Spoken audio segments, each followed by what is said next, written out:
తెలంగాణ చరిత్రకు వైభవానికి ప్రతీక మన వరంగల్ జిల్లా. ఆనాడు ఉద్యమం జరిగే రోజుల్లో ఓరుగల్లు పోరుగల్లుగా మారితేనే కదా తెలంగాణ వచ్చింది.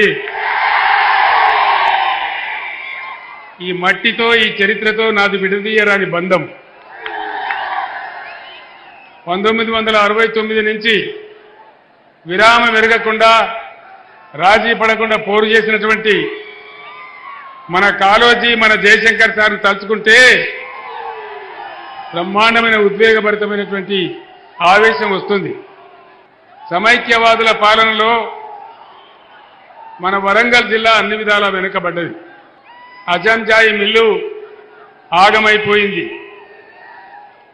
అనేక రకాలుగా వెనుకబడి ఉండే బీఆర్ఎస్ పరిపాలనలో బ్రహ్మాండమైన కార్యక్రమాలు చేసుకున్నాం.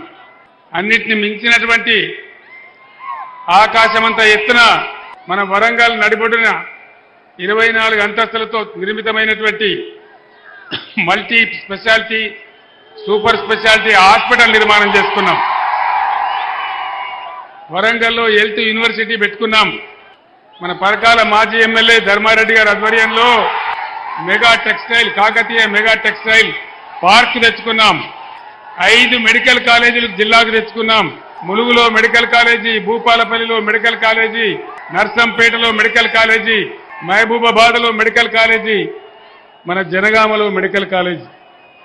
కేవలం ఒక్క మెడికల్ కాలేజీ ఉన్న వరంగల్ జిల్లాలో 5 మెడికల్ కాలేజీలు కొత్తగా తెచ్చుకున్నాం. ఇవన్నీ కూడా జరిగినాయి, మీ సాక్షిగానే జరిగినాయి. కానీ ఈనాడున్న ముఖ్యమంత్రి చాలా చిత్ర విచిత్రమైన మాటలు మాట్లాడతాడు. వరంగల్కు కాళేశ్వరం నీళ్లే రాలేదు అంటాడు. మరి మన నర్సంపేటలో, భూపాలపల్లిలో, మహబూబాబాద్లో, డోర్నకల్లో, పరకాలలో, వర్ధన్నపేటలో, పాలకుర్తిలో ఎక్కడి నుంచి వచ్చినాయి నీళ్లు?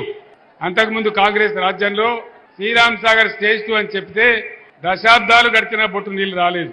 మీ సహకారంతో మనం తెలంగాణ సాధించుకున్న తర్వాత కష్టపడి అన్ని కంప్లీట్ చేసి మధ్యలో కాళేశ్వరం నిర్మాణం చేస్తే వరంగల్ జిల్లాకు నీళ్లు వచ్చినాయి. బ్రహ్మాండమైన పసిడి రాసులు లాంటి పంటలు పండినాయి. పంటలు పండని చోట బ్రహ్మాండమైన పంటలు పండినాయి.